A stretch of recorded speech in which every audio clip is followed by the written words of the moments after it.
Hi everyone, Nicole here. As you may know, Movies That Matter is presenting a panel at DC's AwesomeCon at the end of August on villain-centered movies. So we thought it might be fun for some of you listeners to hear our lightly edited discussion about how we're planning for that panel. We hope you can all see it live. We will have a recording of it when it's finished, but here's just a sample of what the team sounds like when we're just chatting with each other about movies. We hope you enjoy it. Alrighty, so AwesomeCon Planning meeting for our panel. Excellent list. I deleted the duplicates. I sent you the link, but you should see it on the screen share, yes? Yep. Okay. So, we need to make this more manageable. Yeah. And I think that honing in on the movies that make a good base of discussion for us to have in common will also be good to sort of synthesize and distill our thoughts on, what we really want to cover and think about in the panel itself. So I just sorted in alphabetical order. I don't know whose pick is whose. Some of them were duplicates, which is good. So 2001, A Space Odyssey. Whoever nominated it can give a description why they think it's a good fit. It was me. This is Garrett. And I think we talked about this at the last meeting of just someone who was a villain in its own right. Kind of this was a stage setter for villains before we kind of had a transformation era. I don't know that I need to talk about it in depth. It was more to call out a reference of what a villain looked like in an earlier movie and how we had an idea of what a villain was without having really any redemption arc in it, and then how we've kind of changed and adapted over time.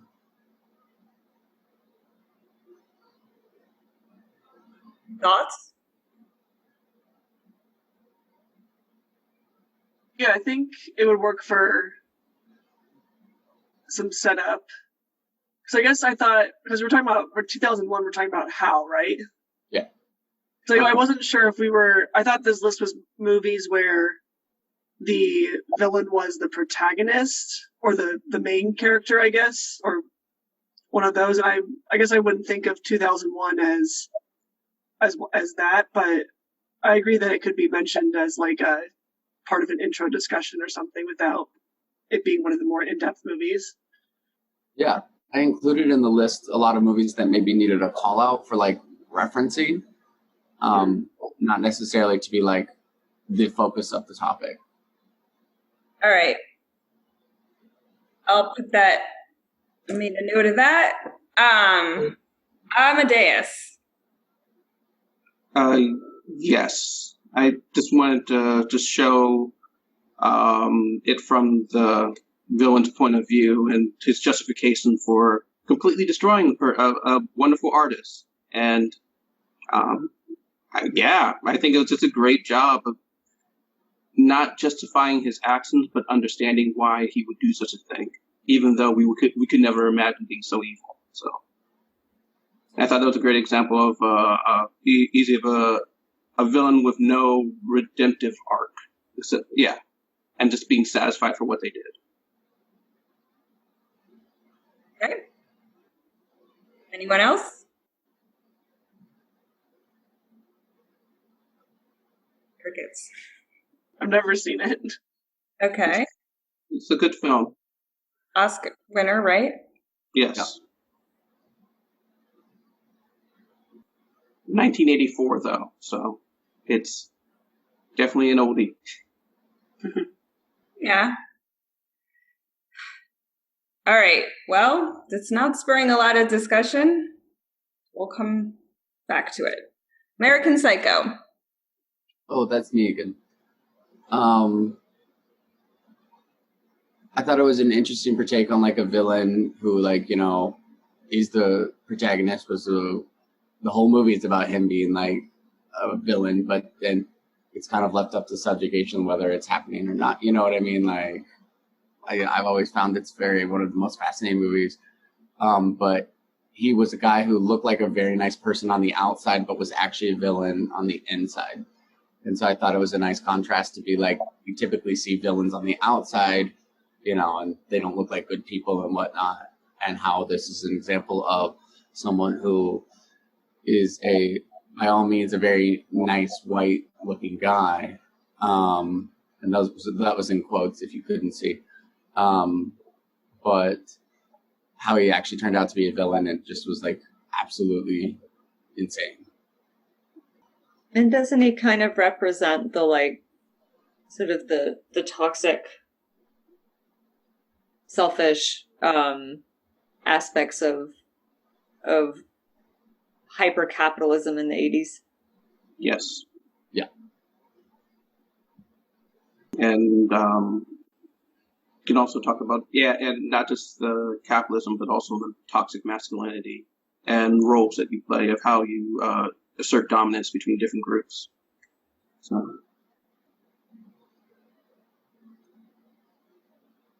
All right, I'm only going to say this once. Beetlejuice. Two people put this on here.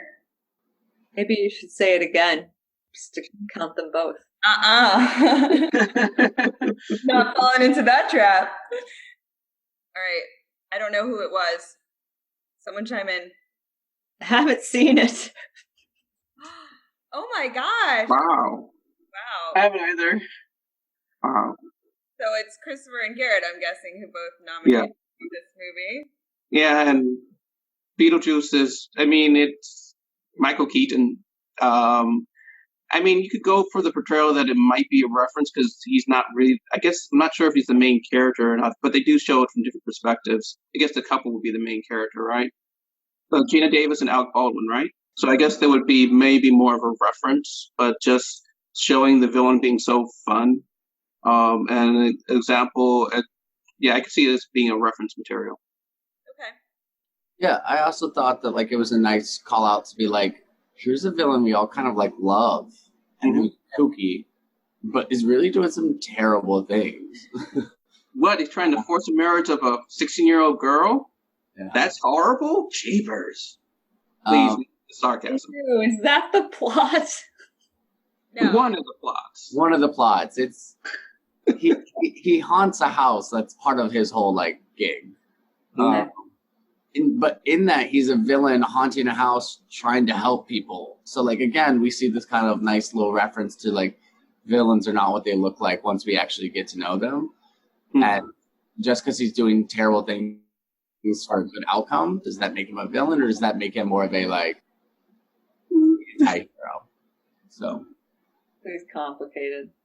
I mean, who of us hasn't tried to marry off a child bride?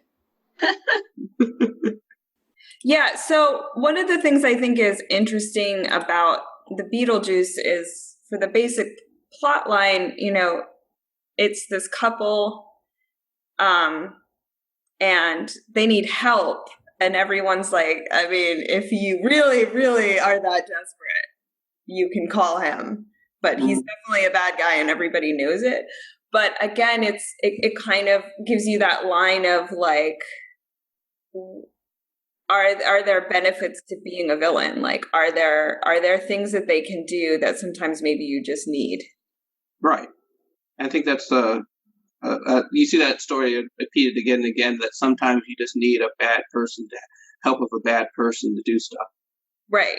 And I think you see that's a good reference of that. Yeah. So also, Stacey, you should just see Beetlejuice. All right. Noted.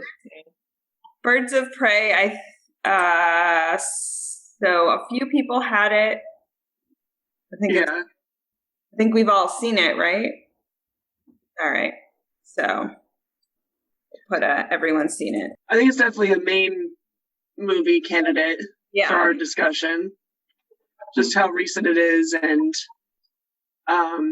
how Harley Quinn, which is a villain in the DC EU, as the main character. And then she also has sort of like, she's a villain, but she does things that maybe like we want to do. Right. To like fight against certain other badder people. Yeah. And she fights against people that Are even worse. toxic masculine culprits. Mm-hmm. She's kind of a feminist character. Mm-hmm. Yeah. I think She's super popular. Yeah. Popular. Also, I believe the Suicide Squad is releasing like a week or two before. Oh, yeah, the second one. Second panel? one, Right. August 6th, I think. So that's going to be super fresh and top of mind. Okay.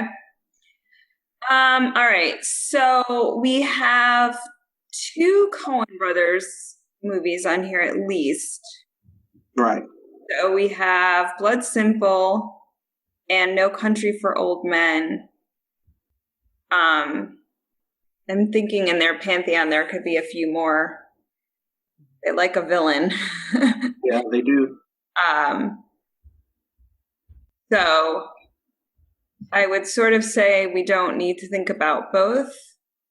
I think they're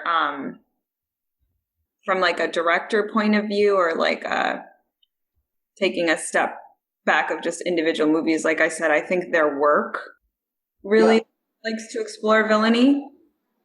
Yeah. I think that was kind of the, when I was thinking about No Country for Old Men, it was like, he's clearly a villain, right? Like there's no way around it, but there's nothing other than like, that's his whole story for the movie is him being the villain, right? And I think Actually, who are we talking about?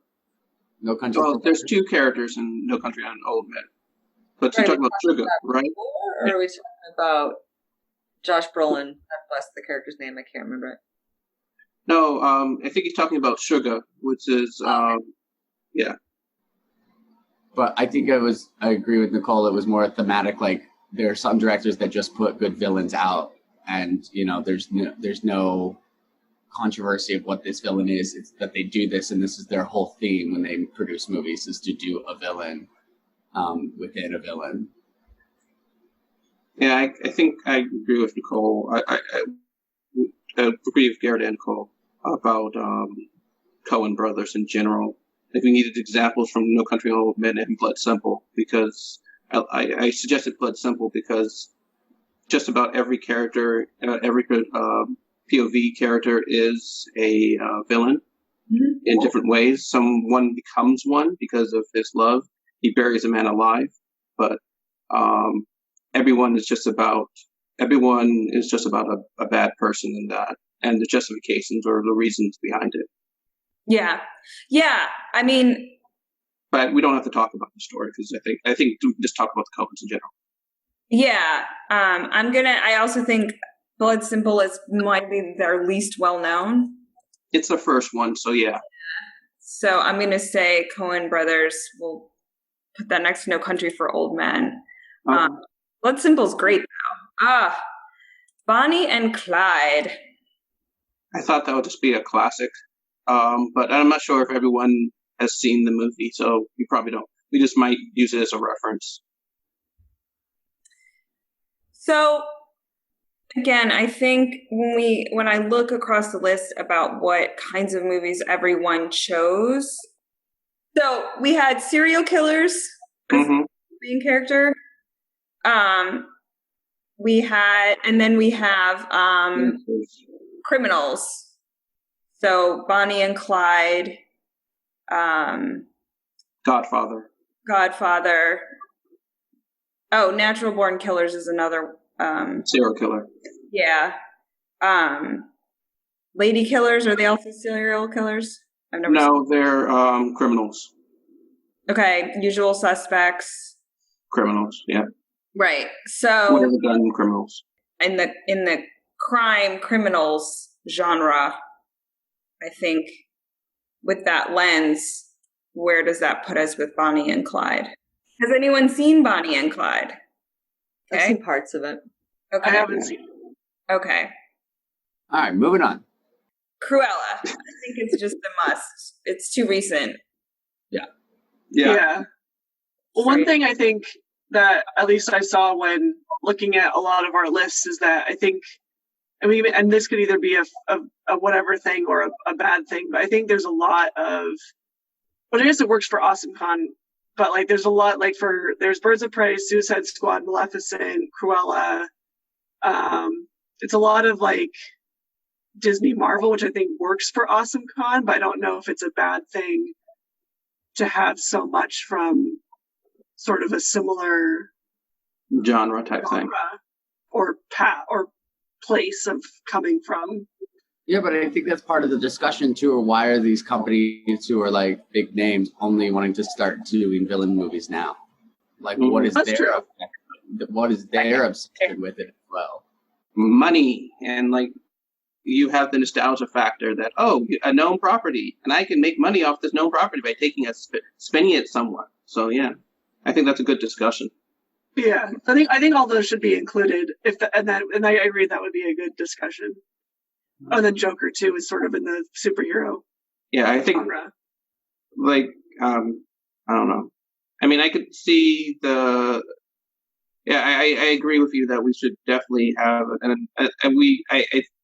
if we're okay, can we just jump and say Joker should probably be on the list as well, since it's also recent and famous? That's fine. Yeah. Again, I wanted to kind of walk through the list, and then what we all have, then we can start to say, okay, which ones do we want to focus on in the serial killer, the Marvel, or the criminals? But like, I just want to flesh out your thoughts about why you wanted them on the list first, because I think if we just go top down, let's pick this movies, then I think we might miss some of the abilities that each movie brings. Devil Wears Prada. Is she a villain? That's me. It set up the whole movie to think she's the villain until the very end. You know, when everybody sees this, they think she's the villain. I think the villain in this movie is actually the boyfriend. Yeah. On a more modern watching, it's definitely the boyfriend. Yeah. I haven't seen it in a while. Yeah. I don't recall him being like notable in any way. He's just being a typical male jerk who, doesn't know what he really wants. So. Oh, interesting. Okay. I mean, that's my perspective of it. But like, are you talking about Anne Hathaway's character as the villain, or are you talking about Presley being the villain? Yeah, Miranda Presley. Okay. And it's interesting because it was like tried to be based off of Anna Wintour. Mm-hmm. And so like a call out culture to be like women in power are villains. Yeah. When in reality, she was actually like doing everything she needed to succeed and protect herself without trying to harm the least amount of people. And it just was gross the way they like painted her as a villain in the whole movie, I felt like. And I thought it was an interesting way to be like, here's what we thought were villains, and then we kind of started to see that, maybe what we know is not true. And this was probably just a reference and lead into like how stuff like Birds of Prey and started to come about. Okay, so more like that whole thing about the girl boss and things like that. So we could probably talk about that and that whole archetype. And women in power must be bitches. Yeah. Mm-hmm. It also came out a while ago, so just sort of the historical perspective, what we used to be, and then before the modern. Fight Club. This is an interesting pick. Yeah, that's I think it's a good example of just masculinity run rampant. But I mean, that could fall into American Psycho as an example of that. But I think it's a good example of a villain, and from his perspective, I don't know. I'm also worried about how much do we want to go into mental illness, because some of the villains are mental illness issues, like American Psycho and Fight Club. So maybe we want that could fall into the same thing. We talk partially about that as both. Yeah, things that we don't understand, we name as villainy. Mm-hmm. I think that applies to Joker as well. Yeah. Yeah, it will. Yeah, I mean, I have feelings about Fight Club. Lots of feelings. And it was a very, very popular movie in college. I can, definitely tell you. It is pretty popular. I mean, it's a tentpole for a lot of dudes, and it just it's straight masculinity porn is what it is. Yeah, it is. Yes. And so Lexi and Stacy, have you seen it? I have. It's been a while. It was my favorite movie for a long time. Was it? We definitely need to put it on the list then. Yeah. All right. Marla Singer was like my spirit animal for ages. That tracks. Say, Dr. Jekyll and Mr. Asshole is one of my favorite lines in a movie ever. Mine is, she's like, I have more reason to be at this testicular cancer support group than you do. You still have your balls, technically. Yeah. Yeah. I mean, okay. Yeah. I would definitely say it's a big one. But yeah, as a woman, I just hate everything about it. Yeah. Okay, Godfather. I think that's I would put it as a classic of the crime movies, of just seeing someone, quote unquote, being pulled back into his family life, and like I think Godfather just yes. Yeah, I think it's sort of I don't know how much we want to go into it, but like I think it's definitely worth being brought up and discussed. Like when did the first Godfather come out? Like in the 70s? Like I think 70s. It started the whole. Somebody else. It'll mess up the screen share if I do it. Yeah, like I think it's like one of the first, or like one of the earlier, like we're rooting for the villain kind of, or like the villain is our person. Like I think it definitely comes up. Like I think mob movies are definitely an important sort of point in this 1972 discussion. 72. Okay. Yeah, I think I agree. And it's like so many movies have stolen from it, or so many. It created basically a huge genre about mafia movies specifically. Yep. It sparked a crime classic genre in itself. Yeah. Gone Girl. That's me. I was looking for references or females were the villain, but yeah, we're good. I don't need to talk about it. Does anyone have thoughts on its importance or inclusion? I haven't seen it, but it came up on a lot of lists. So, like, if it comes up, it comes up. But okay, I think that could be referenced with I Care a Lot, because Rosamund Pike is playing that type of character. Yeah, I don't know that this is another one where I don't know that we need both, but yeah, I agree. Need either. I'm not hearing a lot of argument. I think having a female villain might be like a full-on, no redeeming values would be kind of interesting. Monster's on here too. Oh, that's the other serial killer one. Monster is on here too. Yeah. Right. So let me tag a female villain and we can come back to it. Gone with the Wind? Question mark. Yeah, it matters how much you want to get into it. I was like, I'm going to read it out. Gone with the Wind? Like I said, that's a whole, it might change from, she was always a selfless, villainous character. And I think there's also now more people being able to read into the past, looking at older work and realizing, oh wait, everything about her is bad in general, about the lost cause and like her whole trait. So that might be a good historical reference one. I don't know if anyone, because it's a long movie and it's also very, very old, so I'm not sure how many people have seen it, but it is a classic. And I think it does show that how our definition of, like, she was a villain, I think she was written as a villain then, and then it just becomes worse over time. And like how our definitions of villains and what's acceptable type of badness that changes over time. I think that would be a good reference about that. I see all that. Like essentially Nalini is the hero of that story. Mm-hmm. But we don't hear it that from Melanie's poor perspective. Less Exactly. interesting. Mhm. Yeah. Okay. I Care a Lot. Again, I think if we're gonna do Gone Girl, we don't need Yeah. I mean, I was just doing Care a Lot because it was just recent and Yep. completely evil person. Yeah. In Bruges. Yeah, I'm not going to defend that one. I thought that was an example of one, but I'm not actually a Colin Farrell fan, so. Yeah. Alrighty.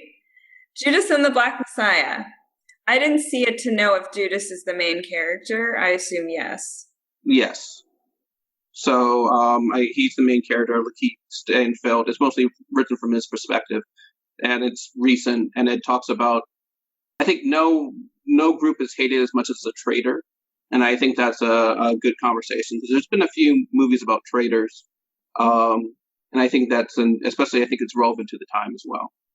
I would point out we are a little low on the diversity front, and that we may want to put other things in there because of that. But for now, I'm tagging it. Maleficent, like 3 people put on here. So Yeah, it needs to be on. So Memento. Oh, classic. Yeah, I definitely is that he makes a lot of villainous, like, you see him develop as his personality, even though he can't remember that in the past. You see he has no short-term memory. You see him making malevolent choices by the end, and it's such an interesting film of just how they switched up the timeline, and had the story that basically the story ends in the middle. So it's I think it's an interesting film. I agree. I think it might be complicated for this discussion. Yeah, I can agree with that too. There's a lot of debate whether actually is he a villain or the hero. He's one of those like anti-hero discussions I've heard quite a bit. Okay. Okay. I do love Memento though. If you ever get a chance, you should watch it in order. In The order? cut, yeah, they've done cuts of like in the timeline order, which is pretty interesting too. That's cool. It gives you a whole different perspective of the movie. Yeah. Yeah. I mean, as much as I love like nuance, and I normally do, I might just be like, there's a lot going on in the movie. Mommy Dearest. Oh, I've never seen this one. Never seen it either, just saw the clips. I doubt a lot of people have seen this who are going to AwesomeCon, but I was looking for like queer representation. Right. And she's just an all-out villain, but I think it's a little dated for anybody who's going to be going to AwesomeCon. It might be a good reference though. Yeah. Okay. Monster. I mean, I feel like we've talked about kind of the serial killer, like villain. Yeah. Didn't she kill because I haven't seen it, but I feel like she killed as a result of like a history of sexual trauma.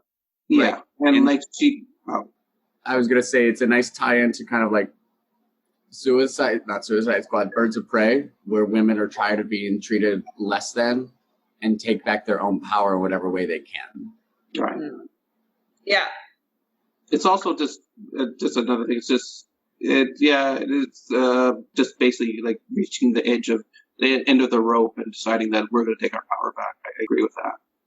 And at the end, she actually ends up, taking the whole blame for everything and like letting her partner be completely scot-free. Yeah. And so it was, that was a wonderful villain choice. But again, it's not something I think a lot of people are going to have seen in the demographic that we are going to be talking to. Mm-hmm. I mean, I think we should balance that for sure.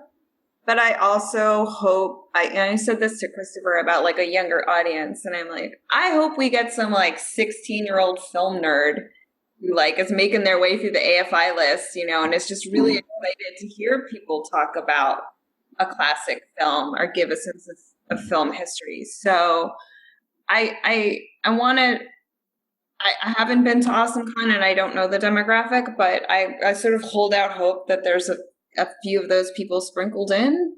Yeah. I think there's so many people there, and if we're going a movie podcast, we're going to get a whole range of people. And like I said, this is going to be one of the first big events in the DC in a while, so I think we're going to get a good crowd. Yeah. So this is interesting. Natural born killers. It's funny to me. We got 2 Coen brothers movies on here, and no Tarantino. I don't think we want to. Well. So here's my problem with Tarantino as I'm thinking of like villains. Okay.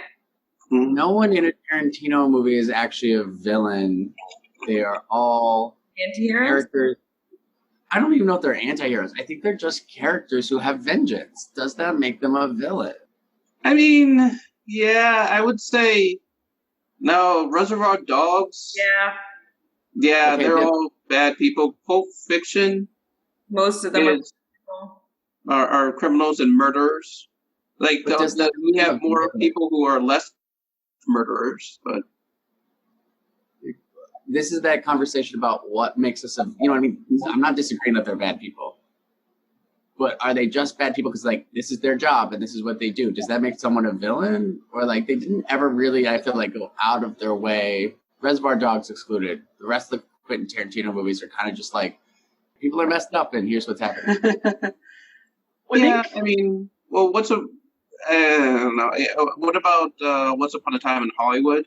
He is super messed. Cliff is really super messed up. Well, I guess this goes back to our discussion about what defines a villain, and we've been sort of leaning towards the notion that in order to have a villain, you need a hero standing opposite them. And I think what all these films have in common is that there are no heroes at all. It's just kind of a cluster of douchebags. Yes. All kind of reacting to each other. Yeah, I was going to say the same thing. But I mean, that might be something we mention. I don't know. We can mention Tarantino. Cluster of douchebag genre. All right, interesting. I just like also Woody Harrelson is awesome, and I like giving him credit for him being awesome. Definitely in the like making villains cool genre. It caused a lot of controversy when it came out. Yes. All right. Parasite. Jane's got a lot of thoughts. She's like, recent Oscar winner, and the whole thing is that the main characters are messed up and are criminals and have ruined a lot of people's lives.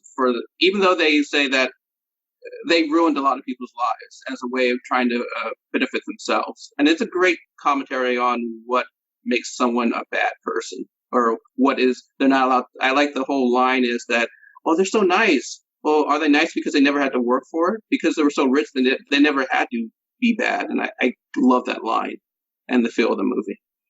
Oh, for sure. It's the film about economic disparity. Absolutely. I think we've all seen it too. Okay. I think it would be a good example of a more, oh gosh, I don't want to this sounds elitist. I don't want to position it as being like more sophisticated or better than the kind of the Disney and Marvel and comic book sort of villain movies, but it's definitely more complex. I also like that as a foreign film as well. And Stacey, I like your point. It's more about like maybe the Disney, Marvel, DC movies made it more digestible to watch something like Parasite. That's a good point. If Parasite had come first, I'm not sure as many people would have enjoyed the aspect of it. Okay. Yeah, I mean, I would also argue on the sort of diversity front, which we're very much lacking on this list, that it's worth doing a foreign film. I tried to pick films that were LGBTQIA and women. Yep, that's totally. Yeah. I just, now that we're in the discussion, days, like, let's try to make sure we're living up to our mantra. Scarface. I think we can put that, if we do Godfather, I think we're good. We just reference Scarface. Star Wars prequels. I put that. That works. That's a good one, Lexi. Laughing because, like, you're going to force everybody to watch them. Well, I guess. Force. There is no force. There's no. Well, there is the Force. But yeah, I think like when the first one came out in, I think like 2000 or early 2000s, and it's a trilogy all about what made one of the biggest villains in history. Mm-hmm. And so I think it's worth like sort of, you know, what's come before this sort of recent swing, and sort of like, you know, understanding like the backstory of what like because some of these are like what led to them becoming like sort of the Joker, like what led to him becoming the villain, it's the transformation story line of what made this villain a villain. It was the first villain origin stories. Yeah. Like yeah. Even if I'm thinking back correctly, it may have come out before Elphaba, even if not, it's it did. neck and neck. Yeah, I don't know when did the book come out for Wicked?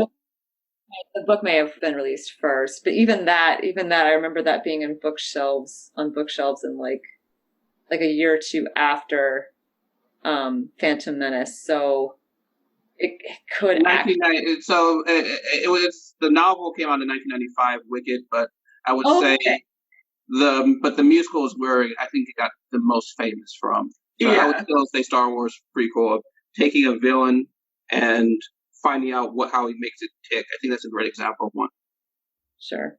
It's the first movie I can think of. And I remember everyone, like that was everyone's reaction is Darth Vader was like a kid, an innocent kid. Yeah. Was born evil. It was like a mind meld, or I'm not using that correctly, but yeah. You're not. Yeah, even like if you don't like sympathize with him afterwards, it's still like, oh, here are the layers, and here's the transformation that I can like see and now understand, versus just like here's the blank bad. Yes. Yeah, I think it's a great inclusionary setup to be like how we start to be villains as humanized individuals. Mm-hmm. I hate to admit it, but it might. Yeah, I think it might be essential. Yeah, I agree. I think it's good. Yeah. Sweeney Todd. That was me. I was trying to think of like villains we all care and love, and like really like are like, oh, they're not really doing anything that wrong when, you know, they're killing rich people to feed other people. But villains. The rich. Literally. Yeah. Villains we love, so nothing really important about it. Okay. Yeah, we have a long. There's that Delicatessen, Soylent Green. Mm-hmm. Apparently, we could make a whole subgenre of cannibalism. Understandable cannibalism. Yeah. All right. Dark Knight Rises. I don't remember which one that is. Can someone? That's the last one. Oh, okay. I didn't see that one. Where the pivotal line is, if you live long enough, you die a hero or live long enough to become a villain. Wait, I thought that was the second one. I thought that was Dark Knight. That was a Dark Knight that he says that line. Yeah. That's the Dark Knight Rises with Bane, right? Yes. Yeah, but I'm pretty sure that's the one with the Joker, with Heath Ledger.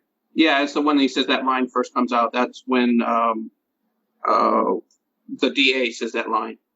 Oh yeah, Two-Face. And what's the other one? Like, he's not the hero. He's the hero he wasn't the hero we asked for, but he's the hero we deserve or something. Yeah, I have feelings about the whole Dark Knight trilogy. So, Or the Lady Killers.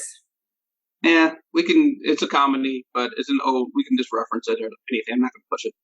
Okay. I mean, I would also argue that Arsenic and Old Lace, which I think is a similar plot line, would be the better version, like the more. Well, I mean, they're different plot lines. Oh, there are? Okay. Yeah. Okay. But Arsenic and Oat Lace, we can also mention that as well. The producers. You know, I love Mel Brooks, and they are bad people, and they're trying to rob old ladies and Definitely everything. the villains. Mhm. Unquestionably the villains. Mhm. I also was thinking with the producers and Beetlejuice, we are kind of low on comedies.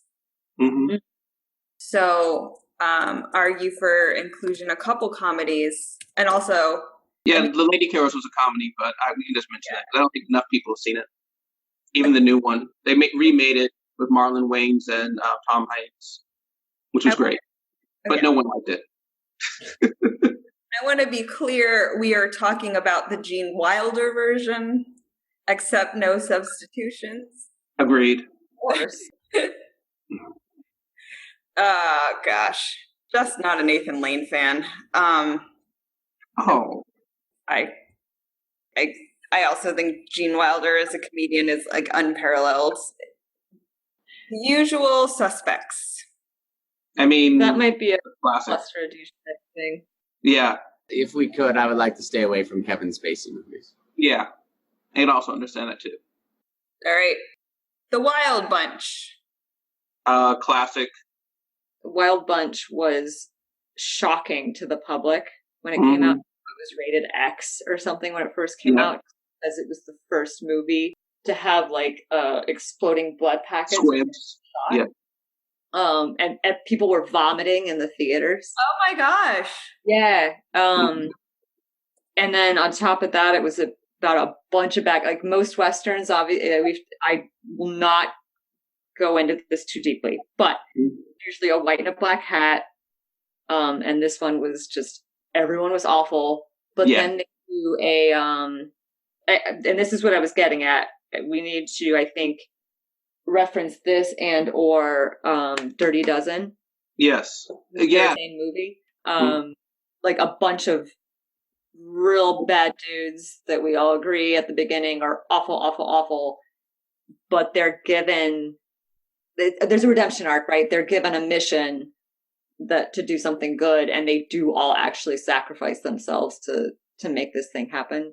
So basically, Suicide Squad is a Dirty Dozen, Wild Bunch, kind of in that theme. So I think those two are important to kind of lead into Suicide Squad.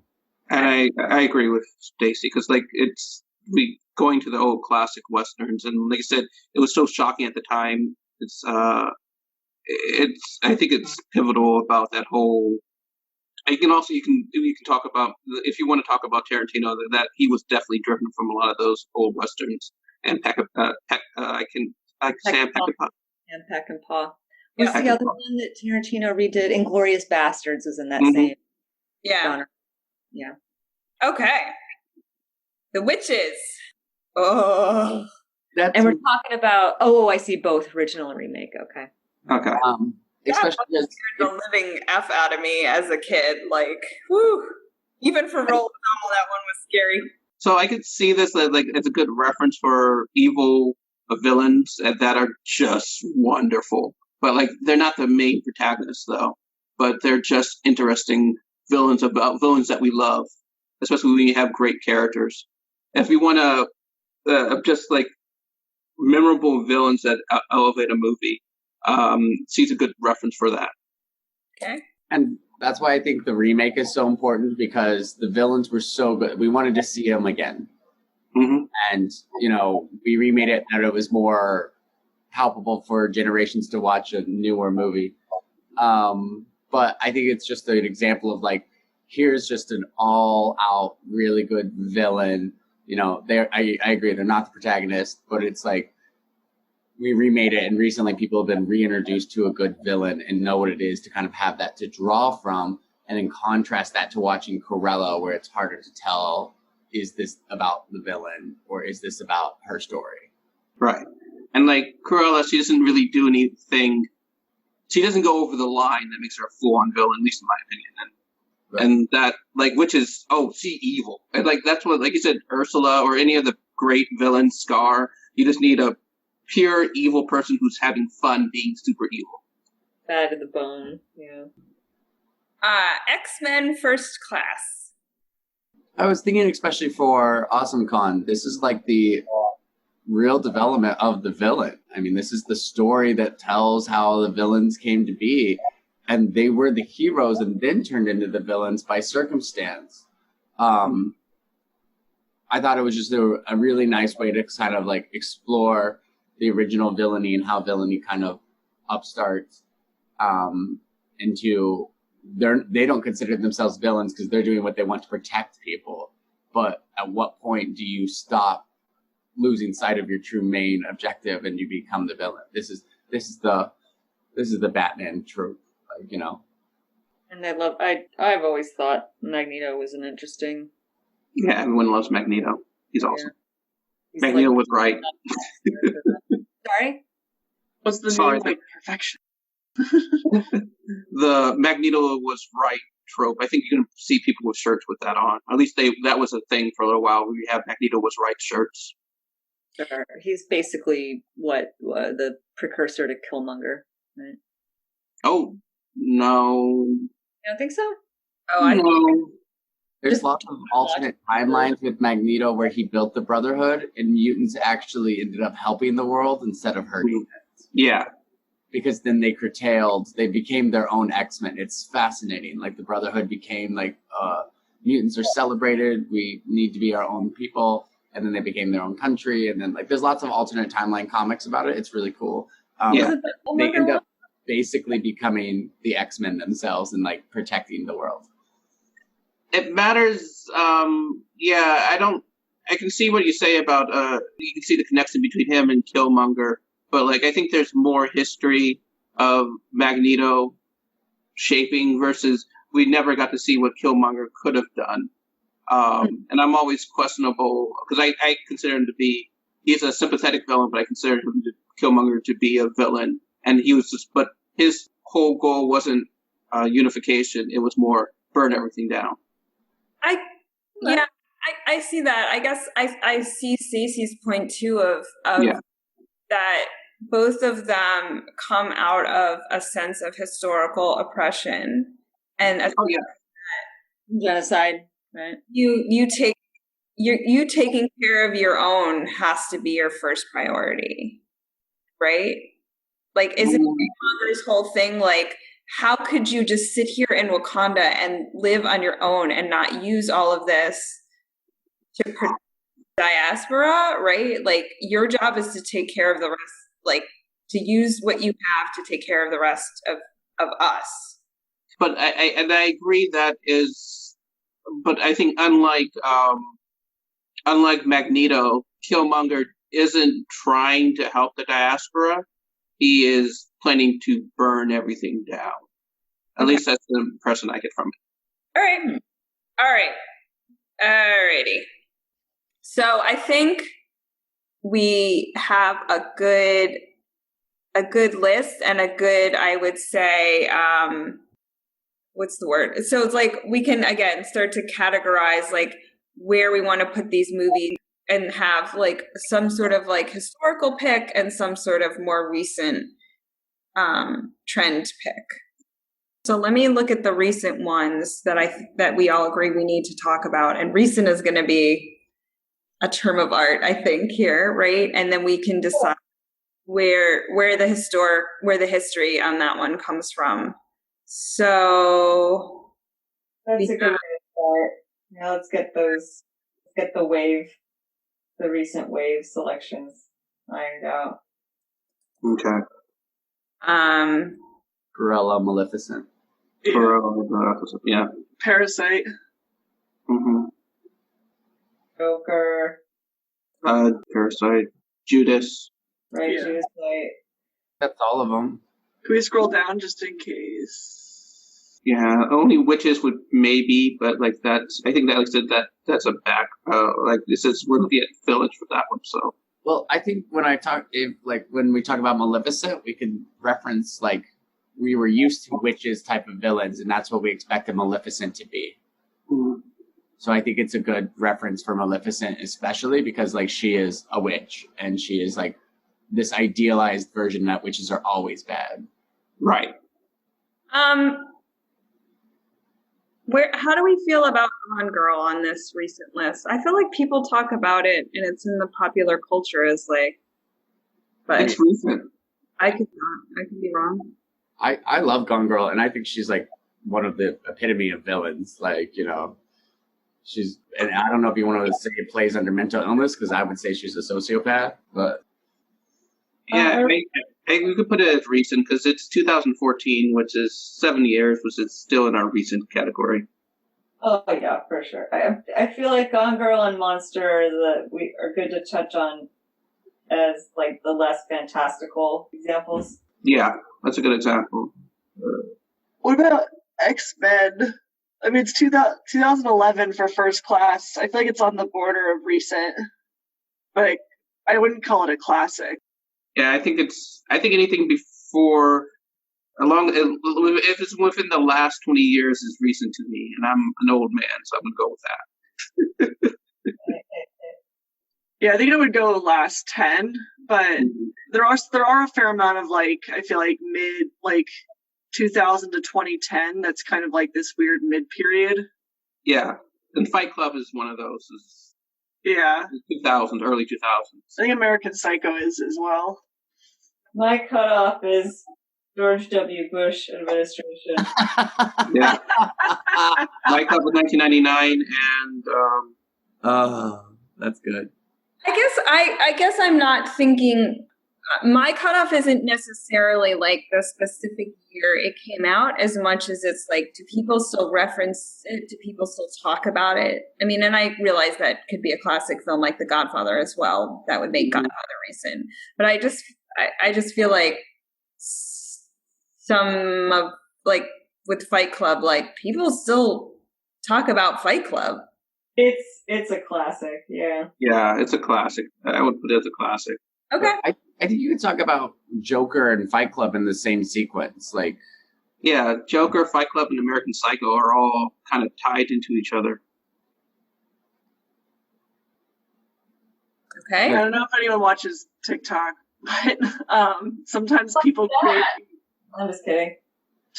Sometimes people create these like, I don't know what they're called, but like, here's a bubble, here's a line to a different bubble, and then here this line can go to this bubble. I feel like we could make that for like this panel of like, Yes. start at like basic TikTok, and then you go to like LGBTQ TikTok, which takes you to trans TikTok, which takes you to cottagecore, which can loop around back here to this side. And then like, Yeah. I got addicted to shanty talk for about a week.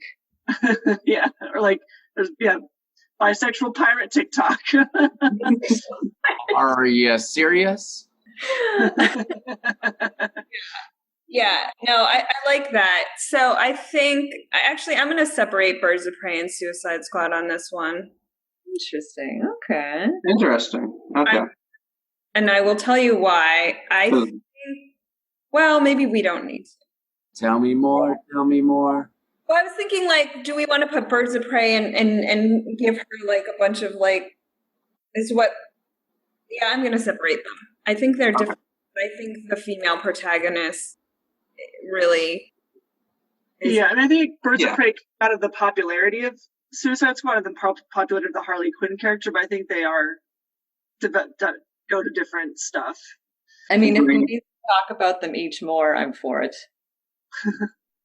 Well, I guess I just think it's also just the whole issue of how that character is dressed. Yeah. Each movie really makes me want to say that the Birds of Prey influences are substantially different than the Suicide Squad ones. So yeah, that's fair. Yeah, oh yeah, absolutely. Let's get into that. We can definitely get into that one. Yeah. So, all right. On the Birds of Prey, here we have 3 in a row of the female. Well, and then we have Gone Girl too. Maybe I'll take Gone Girl out. Right. We don't need all of these. Gotta get Joker in there. Joker's there. And then we said Fight Club and American Psycho are. Oh, I see. You're making a new. Oh, I see. Right. I got it. For for Birds of Prey, then I would say Gone Girl is one of the classics to like influence is much better. Yeah. In Monster. Yeah. And I think we can, for Joker, you might want to put Natural Born Killers as one of the influences into it. Well, I mean, technically he was Taxi Driver, but still. I was going to say, yeah. For sure. But if you want to keep Natural Born Killers, I can see that going into Joker. I mean, I think Taxi Driver is... Yeah. More of a one. Yeah. Oh, yeah, I'm just thinking about from our original list. Yeah. If under Suicide Squad, can we put Dirty Dozen Wild Bunch? Yeah. That's where I think Cluster of Douchebags genre comes in. Yes. But teaming up to do good for to redeem one last time. Yeah. Mm-hmm. I think Parasite works for criminality movies.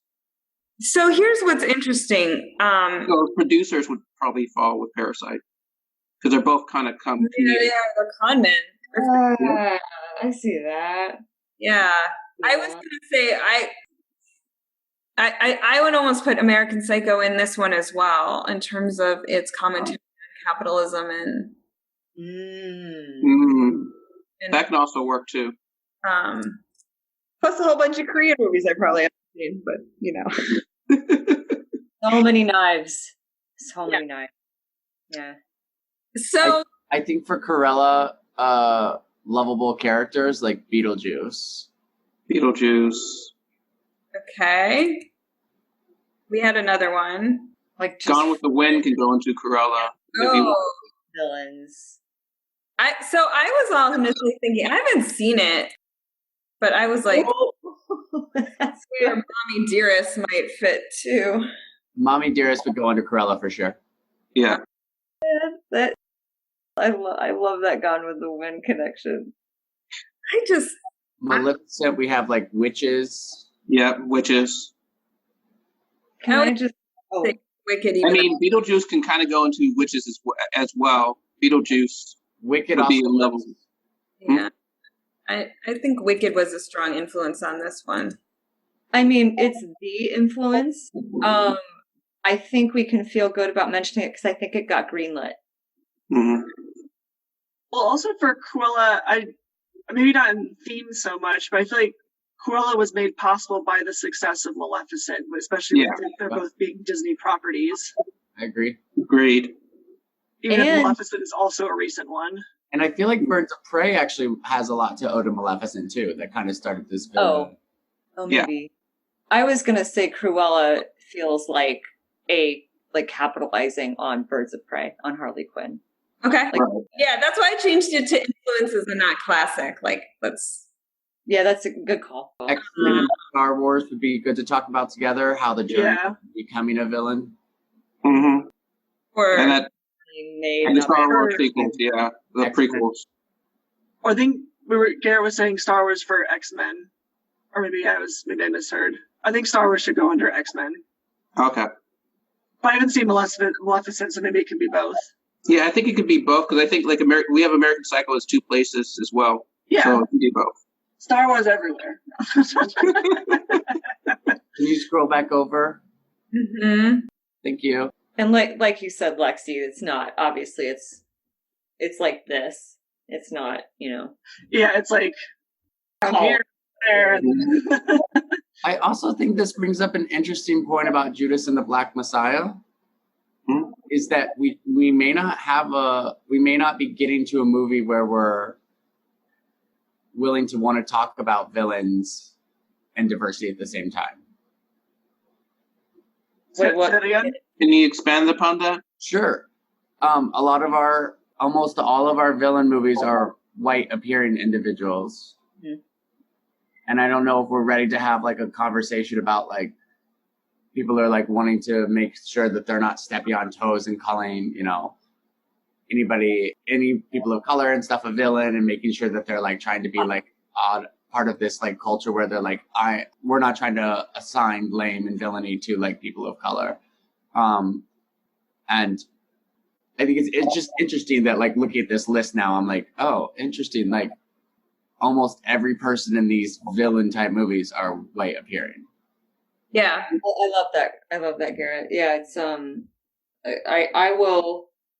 I feel like I feel like I've said this before, so sorry to repeat myself, but yeah, I feel like it's an arc or a cycle rather, that you see in characters being allowed to be villains. Like first they start out oppressed and they're always the villain. Then like society's perspective improves to the point where they can only be exceptionally good characters, like exceptionally like moral and capable, and you really aren't equal until they can be just as bad and evil as everyone else.